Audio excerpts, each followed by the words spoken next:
Olá, tudo bem? Preparado para mais um estudo? Hoje nós vamos conversar um pouco sobre Daniel 2. Nós vimos no capítulo 1 que Daniel e seus amigos foram levados cativos para a Babilônia. E lá eles passaram por um treinamento de 3 anos para adquirirem mais sabedoria sobre o reino em que eles iriam servir, não é? E eles se saíram muito bem nesse teste, depois dos 3 anos, não é? Se saíram melhor até do que os próprios sábios babilônios. E aqui nesse capítulo 2, nós vamos aprender vamos entender um pouco mais sobre essa outra experiência que Daniel e indiretamente seus amigos também passaram. Mas antes disso, vamos orar e buscar a direção de Deus.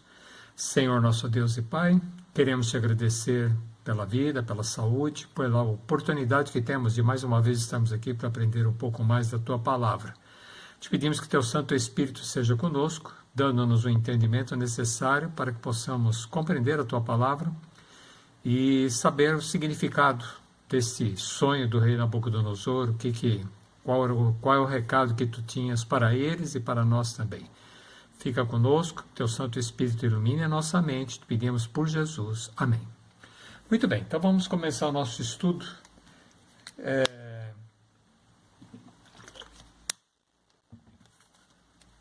Vamos lá para a leitura, né? 2 Daniel, capítulo 2, a partir do versículo 1. Aqui diz que no 2º ano do reinado de Nabucodonosor, ele teve um sonho, e o seu espírito se perturbou e passou-se-lhe o sono. Quer dizer, ele teve um sonho, não conseguiu entender esse sonho, e o pior de tudo, ele não lembrava mais do sonho. Difícil, hein? Então o rei mandou chamar os magos e os encantadores, os feiticeiros e os caldeus, para que declarassem ao rei quais lhe foram os sonhos, e eles vieram e se apresentaram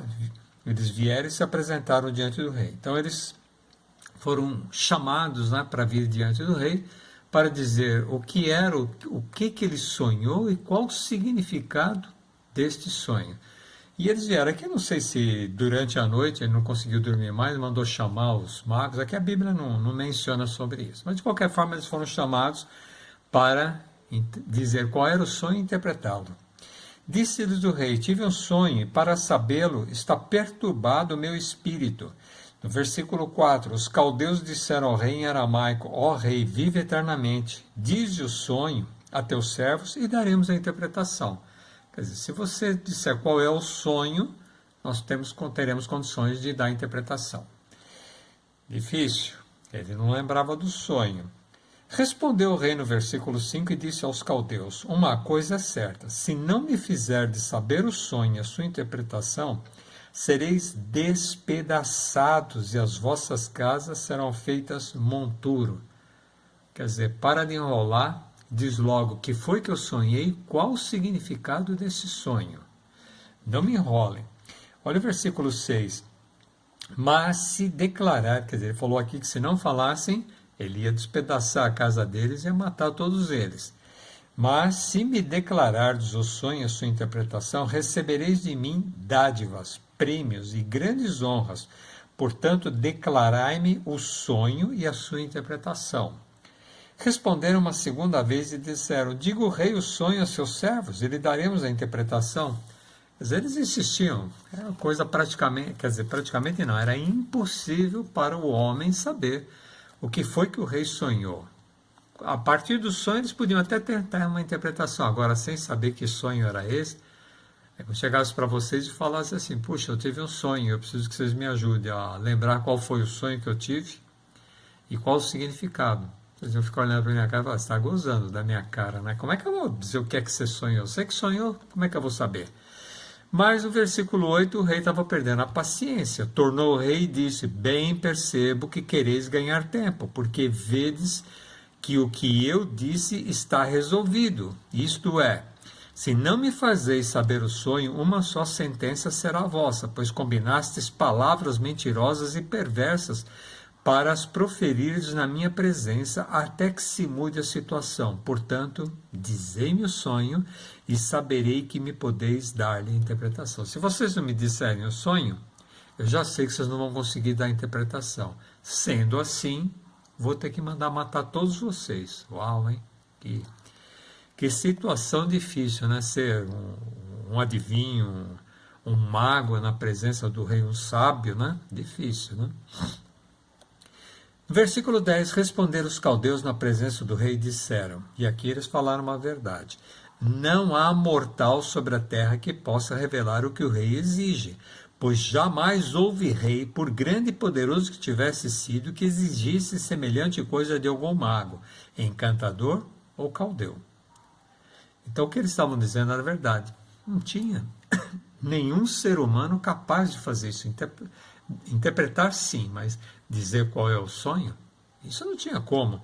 Versículo 11, a coisa que o rei exige é difícil e ninguém há que possa revelar diante do rei, senão os deuses, e estes não moram com os homens. Eles admitiam que tinha que ser alguma coisa fora do alcance deles, algum ser superior que poderia dizer o que o rei sonhou e qual o seu significado. Então, eles disseram uma grande verdade aqui, eles não eram capazes. E não havia nenhum homem capaz de dizer qual era o sonho para o rei. Versículo 12. Então o rei muito se irou, enfureceu e ordenou que matassem a todos os sábios de Babilônia. Imagina o pavor, né, que eles ficaram. Mas isso não seria na hora, ele ia dar um prazo para eles, né? Versículo 13, saiu o decreto segundo o qual deviam ser mortos os sábios, e aqui entre os nossos personagens, e buscaram a Daniel e os seus companheiros para que fossem mortos. Lembram que Daniel fez um curso, e seus amigos fizeram um curso de 3 anos para poderem participar deste grupo de sábios. Provavelmente eles não foram chamados porque eles eram novatos, né? Tinham pouco tempo de experiência, tiveram os 3 anos do curso e tinham pouco tempo de experiência. Então o rei mandou chamar os mais experientes. Só que na hora do decreto de morte, eles entraram na lista, que não interessa se é novo ou não. Você faz parte do grupo de magos, de sábios, então vai ser morto também. Então Daniel falou avisado e prudentemente a Arioque, versículo 14, né, chefe da guarda do rei, que tinha saído para matar os sábios de Babilônia, e disse a Arioque, encarregado do rei, por que é tão severo o mandado do rei? Então Arioque explicou o caso a Daniel. Daniel não sabia nem por que ia morrer, nem ele nem os amigos dele. Só sabiam que estavam condenados à morte, mas não sabiam qual era o motivo. Então agora eles estavam sabendo.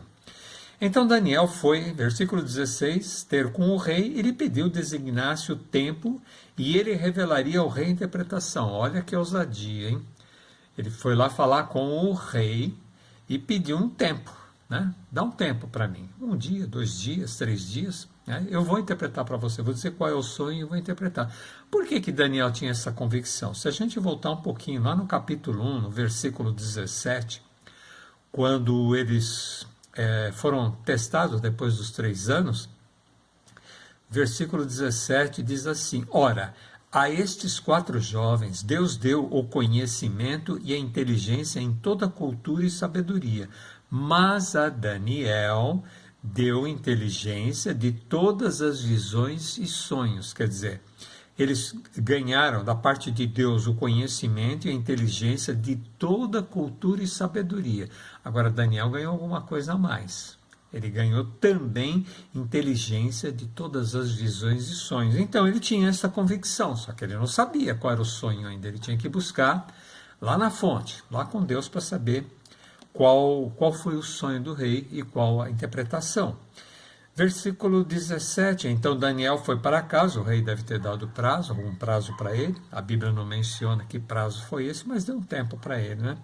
Então Daniel foi para casa e fez saber o caso aos seus 3 companheiros, Ananias, Misael e Azarias, para que pedissem misericórdia ao Deus do céu sobre esse mistério, a fim de que Daniel e seus companheiros não perecessem com o resto dos sábios de Babilônia. Senhor, nos trouxesse até aqui, tem misericórdia de nós, né? Diz qual é o sonho e qual o significado desse sonho. Então eles se uniram em oração pedindo a Deus que tivesse misericórdia deles. Versículo 19. Então foi revelado o mistério a Daniel numa visão de noite. Daniel bendisse o Deus do céu. Aqui também não está falando se foi na mesma noite. mas numa visão de noite, pode ter sido no mesmo dia, pode ser no dia seguinte, Deus revelou para ele qual era o sonho e qual era o significado. Então, olha, no versículo 20, olha qual foi a primeira coisa que Daniel fez. Disse Daniel: seja bendito o nome de Deus de eternidade a eternidade, porque dele é a sabedoria e o poder. É ele quem muda o tempo e as estações, remove reis e estabelece reis. Ele dá sabedoria aos sábios e entendimento aos inteligentes. Então, a primeira coisa que ele fez foi exaltar o nome de Deus, porque se ele teve esse sonho, se ele conseguiu visualizar o que é que o rei tinha sonhado e qual o significado, só foi pelo poder de Deus mesmo. Então ele na sua humildade, na sua posição diante de Deus, a primeira coisa que ele faz é exaltar a Deus. Versículo 22, ele ainda continua a exaltar a Deus. Ele revela o profundo e o escondido, conhece o que está em trevas e com ele mora a luz. A ti, ó Deus de meus pais, eu te rendo graças e te louvo, porque me deste sabedoria e poder, e agora me fizeste saber o que te pedimos, porque nos fizeste saber este caso do rei. Então, olha como a intimidade de Daniel e dos seus amigos com Deus e a reverência que eles têm para com Deus. Eles não podiam ter saído de lá, ó rei, eu vou contar os... Não. Eles sabiam que isso veio da parte de Deus e eles exaltaram o nome de Deus pela resposta que Deus deu às orações dele. Versículo 24. Por isso agora Daniel vai procurar o rei para dizer para ele qual é o sonho. Né? Por isso Daniel foi ter com Arioque, ao qual o rei tinha constituído para exterminar os sábios de Babilônia, entrou e lhe disse: não mates os sábios de Babilônia. Olha só, ele começa por intercedendo pelos sábios. Ele podia deixar matar todos, né? Mas não, ele estava intercedendo. Eram vidas que poderiam vir a se converter ao verdadeiro Deus, né? Então ele pediu que não matasse os sábios de Babilônia. Introduzo-me na presença do rei e revelarei ao rei a interpretação. Bem ousado, mas sem se esquecer de que foi Deus quem lhe deu a interpretação, o sonho e a interpretação. Ele intercede pelos magos e agora ele pede para ir à presença do rei para dizer a ele qual o sonho, qual a interpretação. Versículo 25. Então Arioque depressa introduziu Daniel na presença do rei e lhe disse: achei, não foi ele que achou, foi Daniel que foi lá ter com ele, né? Achei um dentre os filhos dos cativos de Judá, o qual revelará ao rei a interpretação. Respondeu o rei e disse a Daniel, cujo nome era Beltesazar: podes tu fazer-me saber o que vi no sonho, sua interpretação? Você vê que Arioque falou que ele ia revelar ao rei a interpretação, mas o rei queria o sonho. Então o rei pergunta para Daniel: podes tu fazer-me saber o que vi no sonho, a sua interpretação? Respondeu Daniel na presença do rei e disse: o mistério que o rei exige, nem encantadores, nem magos, nem astrólogos o podem revelar ao rei. Mas há um Deus nos céus, o qual revela os mistérios, pois fez saber ao rei Nabucodonosor o que há de ser nos últimos dias. O teu sonho e as visões da tua cabeça quando estavas no teu leito são estas. Veja só, Daniel primeiro confirmou o que os sábios tinham dito. Não tem como um ser humano. Então, quando o rei pergunta para ele: você pode dizer o sonho que eu vi e dar a interpretação?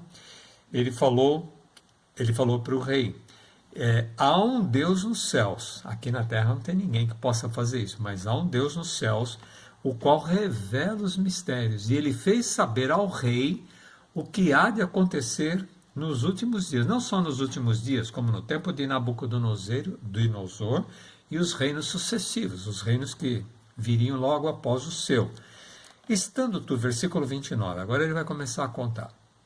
Estando tu, ó rei, no teu leito, surgiram-te pensamentos a respeito do que há de ser depois disto. Depois de ti, né? Depois disto. Aquele, pois, que revela mistérios, te revelou o que há de ser. E a mim me foi revelado este mistério, não porque haja em mim mais sabedoria do que todos os viventes, mas para que a interpretação se fizesse saber ao rei e para que entendesse as cogitações da sua mente. Não em mim. Em mim não tem como, eu não sou melhor do que ninguém. Ele era relativamente melhor, ele tinha uma comunhão com Deus que os outros sábios não tinham. Então Deus escolheu a Daniel, veja que ele não escolheu nenhum dos outros amigos, ele escolheu Daniel, porque o relacionamento de Daniel era muito íntimo e a postura dele diante de Deus era de muita firmeza de caráter. Né? 31. Tu, ó rei, estavas vendo, e eis aqui uma grande estátua, esta era imensa e de extraordinário esplendor, estava em pé diante de ti, e a sua aparência era terrível. Então, ele começou a descrever a estátua. Quando ele começa a descrever a estátua, eu acho que já dá aquele estalo na cabeça de Nabucodonosor. Não é mesmo, era uma estátua, é isso mesmo. Continua. Então, em versículo 32, a cabeça era de ouro fino, o peito e os braços de prata, o ventre e os quadris de bronze, as pernas de ferro, os pés em parte de ferro e em parte de barro. Quando estavas olhando, é que primeiro ele descreveu a estátua, mas aconteceu alguma coisa com essa estátua. Então ele vai dizer agora no 34.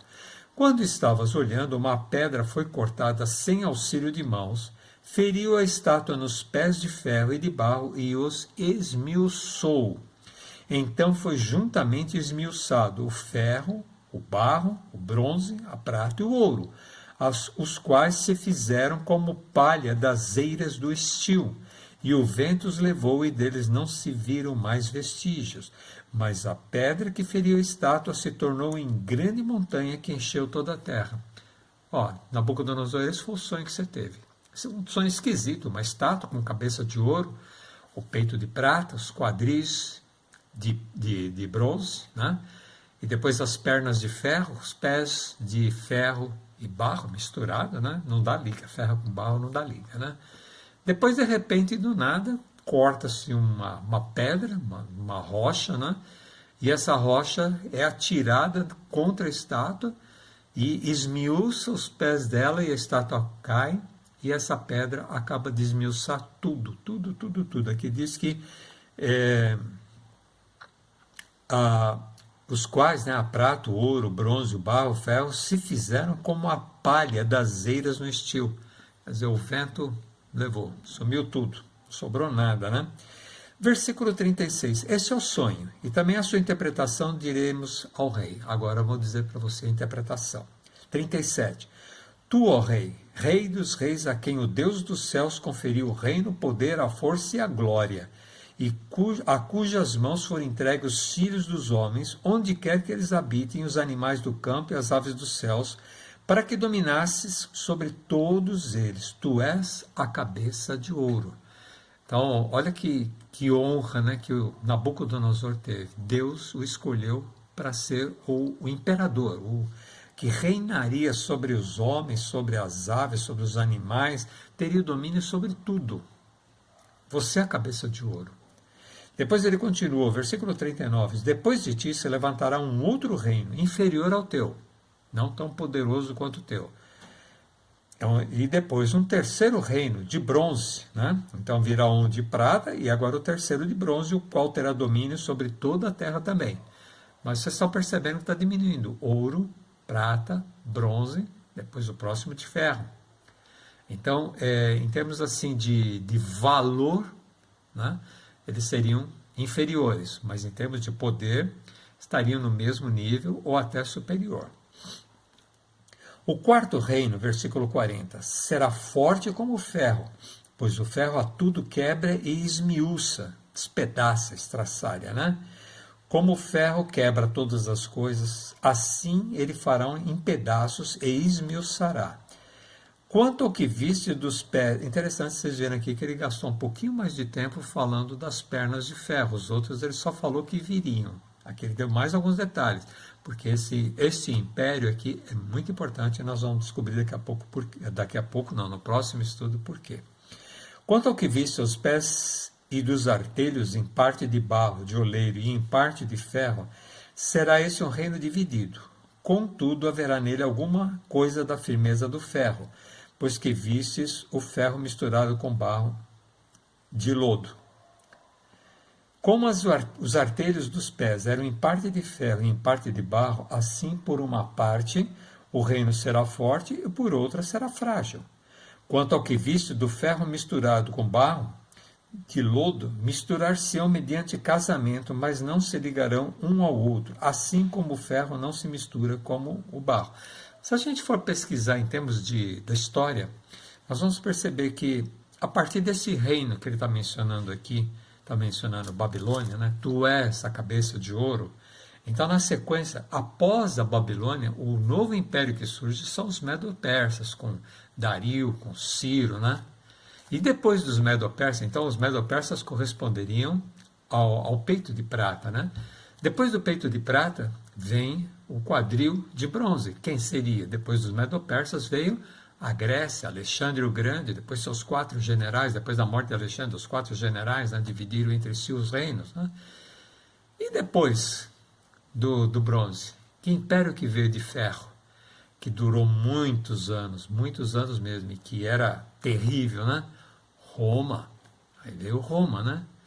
E depois de Roma, qual foi o outro império que surgiu? O que a profecia diz? Que o barro vai se misturar com o ferro, vão haver misturas, né?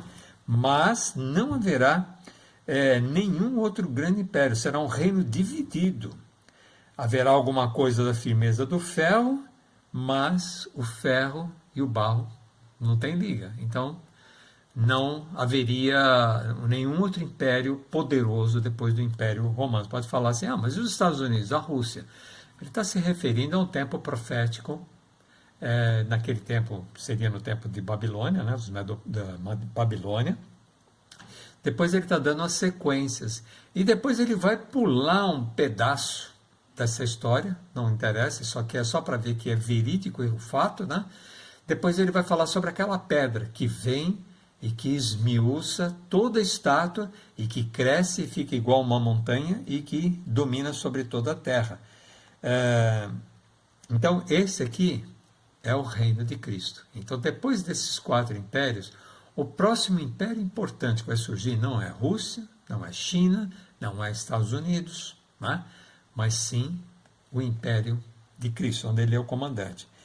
Então, no versículo 44, voltando aqui, mas nos dias desses reis, o Deus do céu suscitará um reino que não será jamais destruído. Esse reino não passará a outro povo. Ele esmiuçará e consumirá todos esses reinos, mas ele mesmo subsistirá para sempre. Como vistes que do monte foi cortada uma pedra sem auxílio de mãos, e ela esmiuçou o ferro, o bronze, o barro, a prata e o ouro, o grande Deus fez saber ao rei o que há de ser futuramente. Certo é o sonho, e fiel a sua interpretação. Então, ele deu um esboço para Nabucodonosor do que ia acontecer. E para nós, para a gente entender que isso aqui é verídico, lá atrás ele já estava dando a sequência dos reinos e dizendo que, por último, viria o império, onde Cristo seria o grande comandante, né? Versículo 47, disse o rei a Daniel, certamente o vosso Deus é o Deus dos deuses, não tem ninguém acima dele, né? E o Senhor dos reis, e o revelador de mistério, pois pudestes revelar este mistério.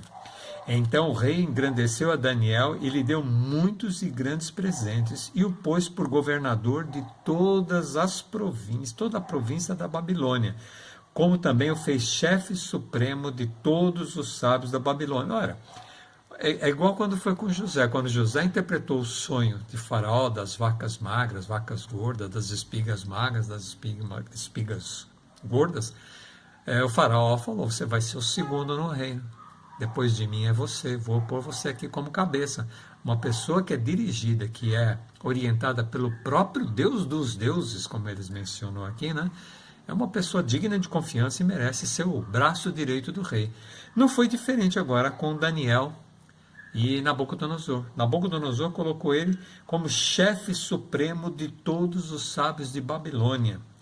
E a pedido de Daniel, constituiu o rei a Sadraque, Mesaque e Abednego sobre os negócios da província de Babilônia. Daniel, porém, permaneceu na corte do rei. É interessante aqui, eu pulei aqui o versículo 46, passei por alto. O rei Nabucodonosor se inclinou e se prostrou de rosto em terra perante Daniel. O ser humano não deve se prostrar diante de um outro ser humano. nós só podemos nos prostrar diante de Deus. Aí algumas pessoas podem falar, Daniel foi pretensioso. Mas na realidade, lembrando que Nabucodonosor estava começando a conhecer de Deus. Ele vai ter mais outras experiências com Deus, mas ele estava começando a conhecer. Então, na realidade, ele estava adorando a Deus através de Daniel, um servo de Deus. Então ele se prostrou diante de um servo de Deus e adorou ao Deus verdadeiro e não a Daniel. E olha na sequência, e ordenou que eles fizessem oferta de manjares e suaves perfumes. Isso aqui é oferecido aos deuses. Eles ofereciam aos deuses, e não a Daniel. Então eles estavam oferecendo a Deus através de Daniel. Então depois ele confessa que não tem outro igual a Deus. Como é bom nós sermos fiéis a Deus. Deus é fiel para com aqueles que lhe são fiéis. No momento de dificuldade, saber um sonho, o que a pessoa sonhou sem ter nenhuma pista, é impossível para o ser humano. Mas para Deus não existe a palavra impossível. E eles buscaram a Deus para saber qual era o sonho, qual o significado, e Deus foi fiel para com aqueles que lhe eram fiel. Daniel teve a resposta que ele buscava. E olha a resposta, a fidelidade dele com Deus foi muito além, porque ele foi colocado como governador de toda a província de Babilônia. Isso aqui é positivo, de certa forma, mas a gente vai ver que depois algumas pessoas ficaram com ciúmes de Daniel, né? pelo que ele conseguiu ser. Esse estudo é muito importante para nós vamos estudar mais sobre essas profecias lá para frente, lá para o capítulo 7, capítulo 8, né? Nós vamos ter oportunidade de entrar mais profundamente nessas profecias, mas aqui deu para a gente ter uma visão geral desse sonho de Nabucodonosor e da fidelidade de Daniel e de seus amigos para com Deus e de Deus para com eles. Vamos orar? Senhor nosso Deus, muito obrigado pela tua fidelidade para com aqueles que te seguem, para aqueles que te são fiéis. Te pedimos que continues a dirigir a nossa vida pelos teus caminhos, nos dá sabedoria dos altos céus para entendermos a tua palavra e, acima de tudo, para colocá-la em prática em nossas vidas. Dirige-nos a todos, abençoa-nos, dá-nos a tua paz. Te pedimos por Jesus. Amém. No próximo estudo, nós vamos ver sobre uma aflição muito grande que os amigos de Daniel passaram, mas por serem fiéis a Deus, eles conseguiram superar sem maiores dificuldades. Que Deus te abençoe e até o próximo